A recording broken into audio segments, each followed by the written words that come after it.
Good morning, guys. Welcome to another episode of Fit Rep Made. I'm sitting down here with our manager of movement, Troy Savage. So, Troy, let's talk about the two main movements that me and you obviously like coaching to our guys, the squat and the deadlift. So, we'll start with the deadlift. What's a couple of mistakes that people always make?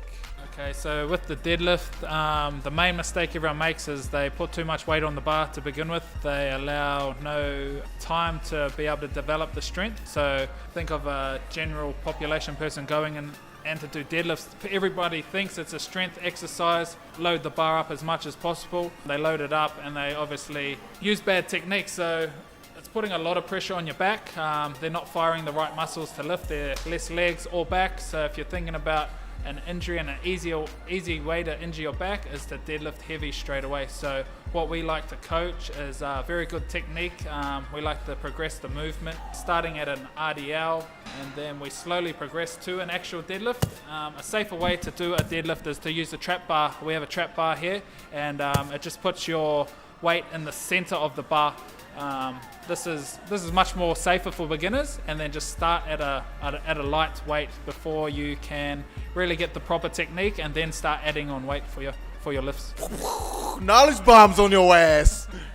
The next thing, squat. It's just as important as a deadlift as well. Obviously, everyone squats throughout the day, whether they're sitting down to a seat and standing back up. Can you give us a couple pointers what you see of our members doing and where they can sort of correct their technique as well? Cool. So same thing with the squat. The main things I see wrong with people in the gym, what they do is just same with technique. They're loading the bar really heavy. They're trying to max out too early. They're not focusing on depth. They're really doing quarter squats. They're not able to do a full squat, and that can come down to a number of issues. A lot to do with mobility in the hips, and even motor pattern learning. So be able to drop into a squat, into a bodyweight squat, firstly, before you can actually put the bar on your back. A lot of technique things. So with a barbell, you want to hold tension. If you think of a powerlifter, they're the strongest squatters in the world. So their thing is they keep a lot of tension. So core on, squeezing the glutes, upper back nice and tight when you're holding a barbell on your back. So that's a couple of things that for you loading the bar. Focus on technique first. There's no point in loading the bar because there's nowhere to go to in a couple of weeks' time. You're going to hit your max, and then where do you go to from there? So my big advice is just slow it down, go back to the basics, and work on your mobility. What's something people can do every day? So something, for instance, for example, you gave me a 30-day challenge that you learnt along your journey through fitness.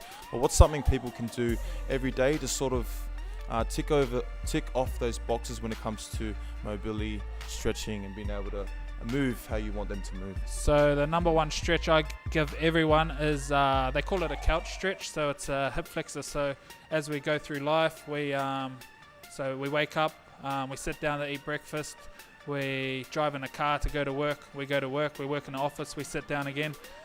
We get back from work, we watch the TV, and we sit down again. So this is switching off all our hip flexors, making us in a very short position.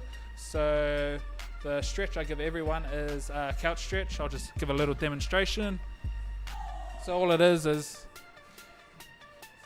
say pretend this is a couch, you're watching TV, and all you do is pop your leg up, just resting here, and then you pop this leg up here, and all you're doing is just stretching. To make the stretch harder, you put the knee closer.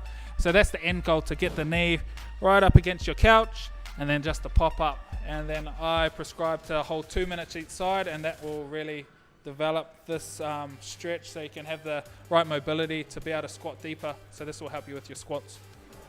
And that's a wrap for another episode of Fit Rep Made. Thank you once again, Mr. Troy Savage, for taking us through a couple key pointers when it comes to our squat and deadlift technique, and some things that people can do every day just to make themselves a little bit stronger.